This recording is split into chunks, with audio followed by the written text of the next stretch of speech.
This is episode 44 of the Feed Your Soul with Kim podcast. And today we are talking about spirituality and the coronavirus. There is a lot of panic and fear out there. People are experiencing fear and anxiety, and it's showing up in really interesting ways, like buying lots of toilet paper and water. Today on the podcast, we're going to talk about how spirituality can lessen fear and anxiety. What is the number one way to be more spiritual in the age of the coronavirus? And what question do you need to ask yourself to bring more peace? Let's get started.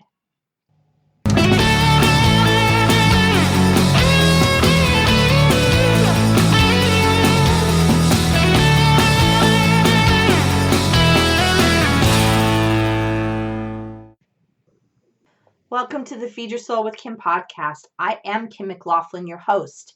I am a licensed psychotherapist, motivational coach, speaker, and author. I help people when they're feeling frustrated, overwhelmed, and overloaded, and it shows up in overeating and over dieting. And today we're talking about something that's pretty timely to what's going on in our world right now. We're going to talk about spirituality and the coronavirus. You might be wondering how that fits with food and overeating. And it really does, because there's a lot of fear going on right now. And when we're not connected back with ourselves, we're going to end up overeating and over dieting and feeling bad about ourselves. Remember, spirituality is one of the 6 components of our Feed Your Soul components. It's connected to mindfulness, and mindfulness is about being connected with yourself, your higher self, your inner being.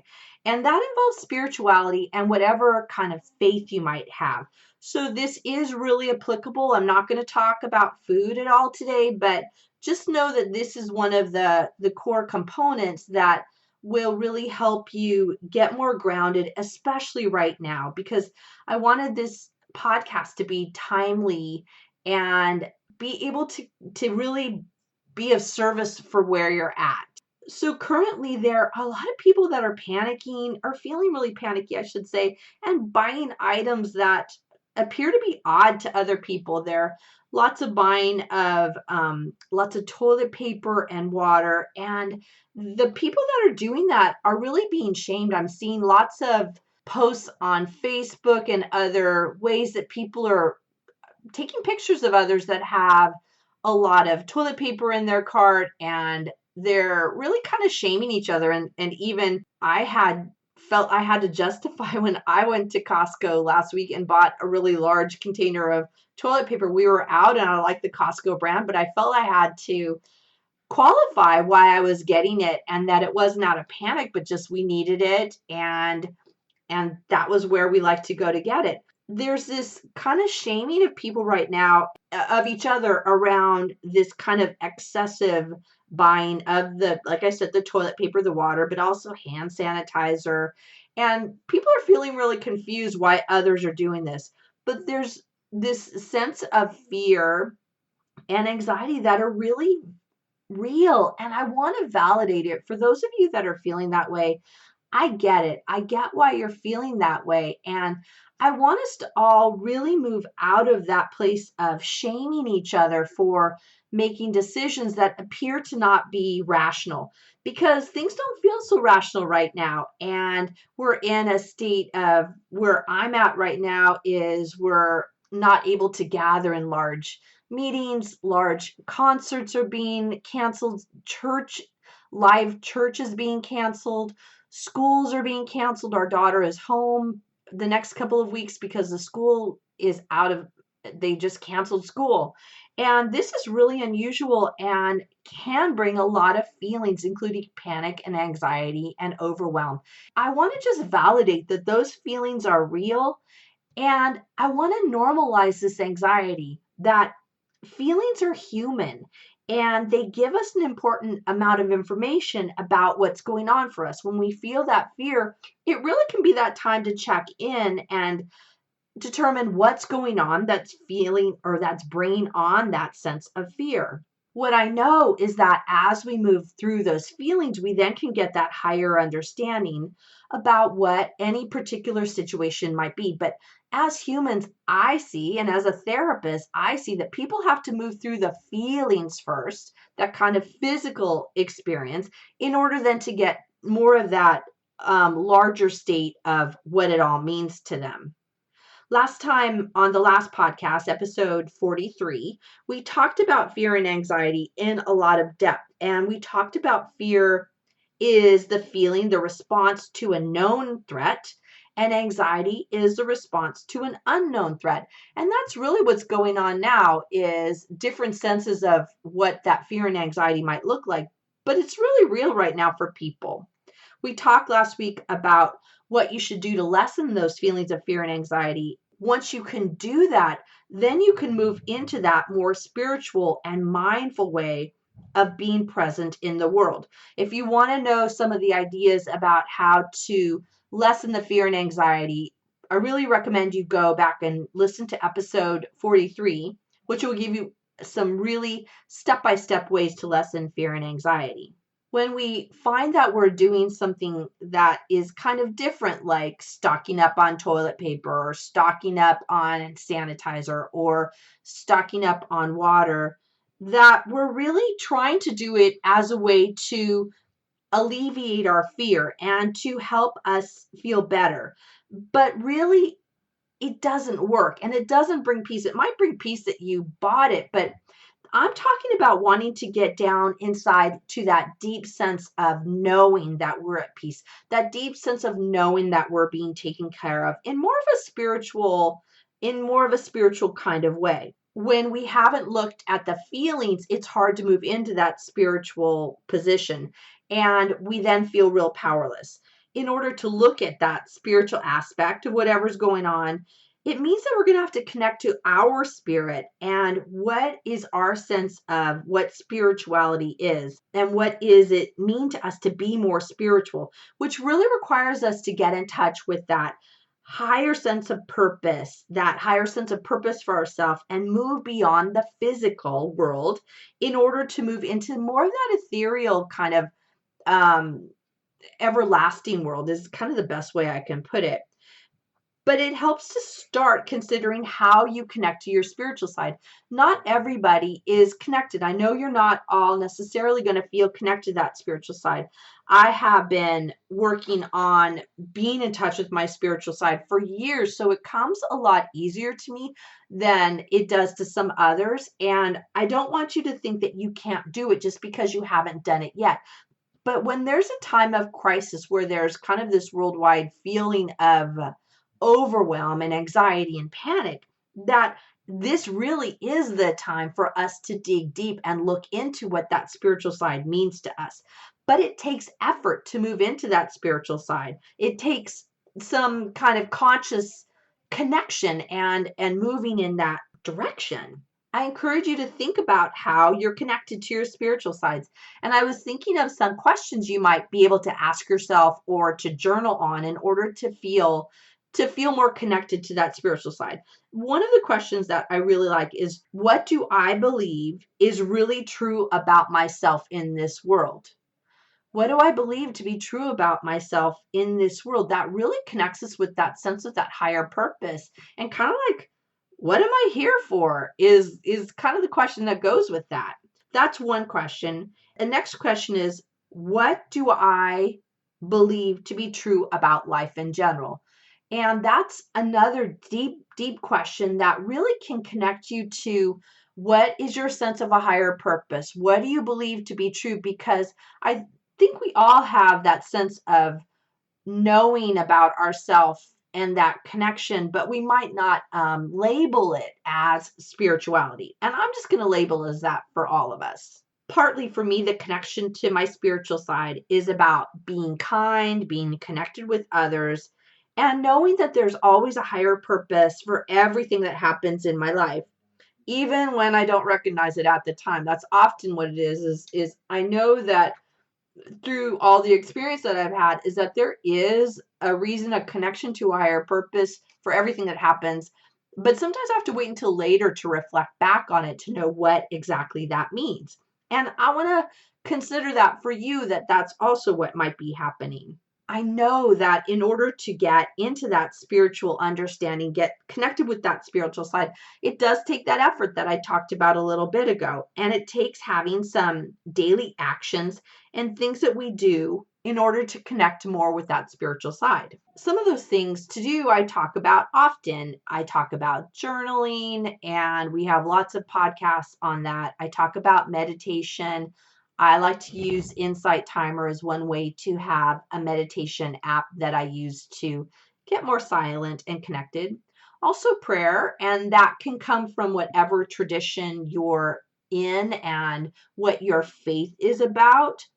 And prayer can be that more conscious connection to that higher spirit, that higher self, that connection to God, whatever you want to call it.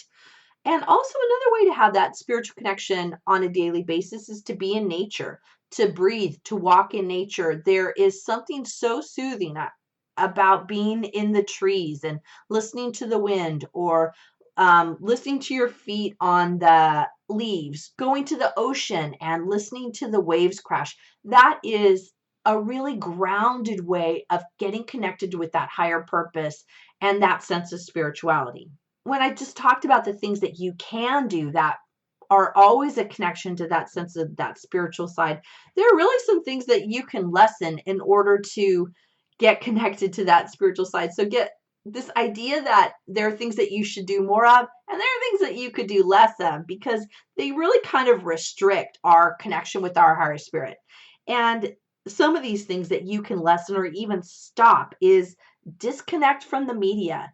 Let go of listening to all of that information, all of the news, all of the social media, and turn it off. Just turn it off, because that's really not where your higher sense and your higher purpose is at.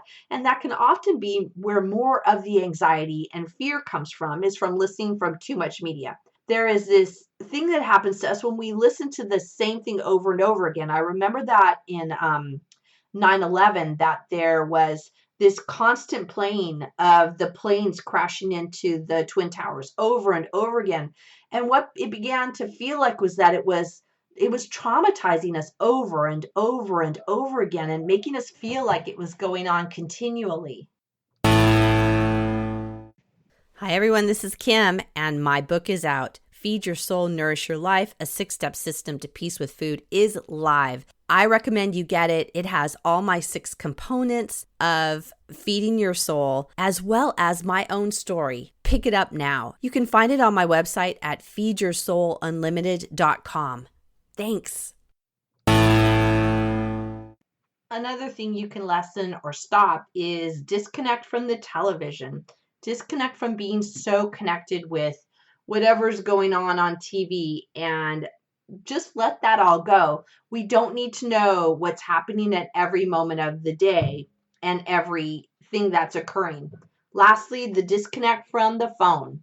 Having the alerts and knowing what's going on at all times just does not serve us overall, and it can lead us to feeling more panicky and overwhelmed. Really, the number one way to move into that spiritual presence is to start developing more relationships. Now that some of us are quarantined and can't go out, some have children that are home from school, or we're having to work from home, there's really a lack of relationship, because what we've been told is that we need to start practicing what they're calling social distancing, where we have to keep a separation from each other.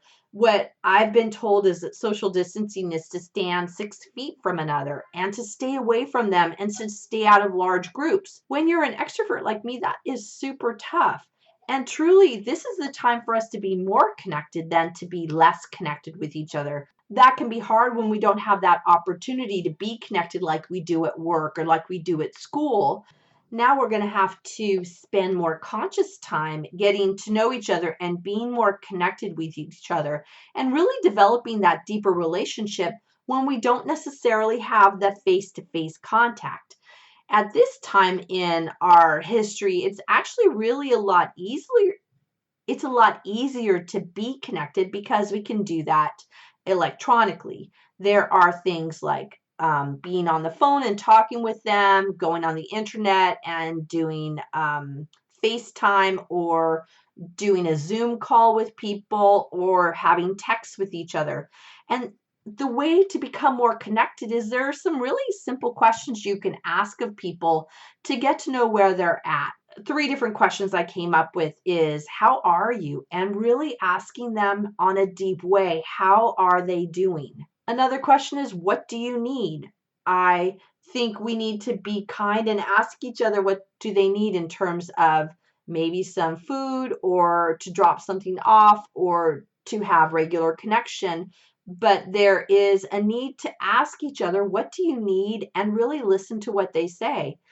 Another thing to do is, if there are older people or really isolated people, sick people around, ask them if they need anything.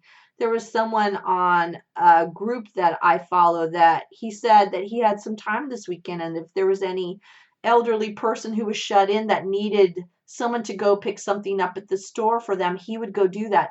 I thought that was super kind and endearing that he would offer it up to our neighborhood, to people that he didn't know, and would be willing to go and help them buy some staples or items that they might need that they couldn't get out because of this whole coronavirus, that if they're either isolated or in some kind of containment in their home, then they could get their needs met by somebody in the community. That helps develop relationships.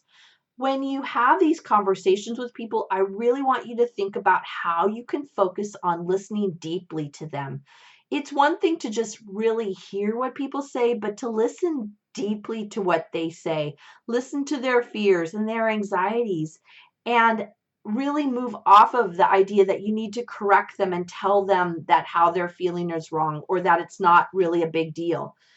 We're talking about people having feelings, and what I'm suggesting is moving out of shaming each other for how they feel, and just let them have a moment to share how they're feeling and what's really going on with them. When you listen to others and how they feel, it alleviates that sense of shame, and it also helps them have a more corrective experience where they can develop a deeper understanding of what's going on for them, and that will help them move more into that spiritual side. Remember, once we are able to express our feelings, acknowledge our feelings, feeling heard by another with our feelings, we can then go to that deeper understanding of, what is this all about for me, and how is this connected to my more spiritual side? I encourage you to do that with others, is to ask them to listen to you and to share with them how you're feeling. That's really that two-way relationship. When you talk to people, is part of developing relationships, is listening to another, having that deep understanding, that deep sense of empathy for them, but also engaging with them and talking with them about how you're feeling. And you're probably going to have different feelings or different ways that you're seeing what's going on. And all that you feel, all that's going on is okay. And it's just exactly where you're at right now. If you feel that you're being invalidated, say that.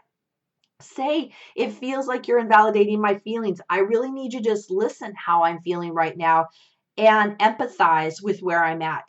I got to tell you, the empathy goes a long way to developing those relationships that really will last longer after this whole crisis of the coronavirus leaves. I think the most important question that we can ask ourselves, if we're looking at this from a spiritual understanding, is, what can I learn from this? This experience that we're going on, that we're all experiencing globally, can be an opportunity to move into what I call that high watch, of being in that higher purpose, that higher sense of knowing and understanding it, and asking what we can learn from this. Each individually can get us into that experience of that high watch. What I found personally is once I got through being able to express my fear, feeling understood about my fear, I now can look at how I'm feeling more divinely guided in terms of making decisions and being able to affirm that I have a higher purpose, that what's going on around me is for a higher good, even though I can't see it right now. What I know is when I'm connected to my spiritual side, I'm feeling more joy and more connection, even in the face of some chaos that's going around from me. Lastly, I want to say that what we really need right now is kindness and compassion for yourself and for others. Above all else, offer kindness and compassion in this time is critical for us all to feel connected and feel like we're going in the right direction. We can get lost and caught up in how scary it is and how vulnerable we feel and how powerless we are. But I promise you that when you move into kindness and compassion for yourself and for others, you're going to invite in that whole new world that's going to be marvelous and fantastic. And I don't know what that's going to look like. Once we move out of this time of what appears to be chaos, we're going to move into something that's even greater and better. And I know that to be the absolute truth with a capital T. Normally, we have a doable for our podcast. And this week, I just want to invite you to embrace that spiritual side and embrace that sense of knowing that there is a higher purpose for you and a higher purpose for what's going on around you right now. And I'm going to affirm that for you, and I'm going to affirm that for me, and I'm going to affirm that for the world. This is Kim McLaughlin from the Feed Your Soul with Kim podcast. I bless you, and I look forward to talking with you next week. Thank you for joining us on the Feed Your Soul with Kim podcast. We come to you every Monday with fresh new ideas to help you end emotional eating and put food in its proper place as nourishment. Please be sure to subscribe to this podcast and review it and let us know what you think. Thank you for joining us.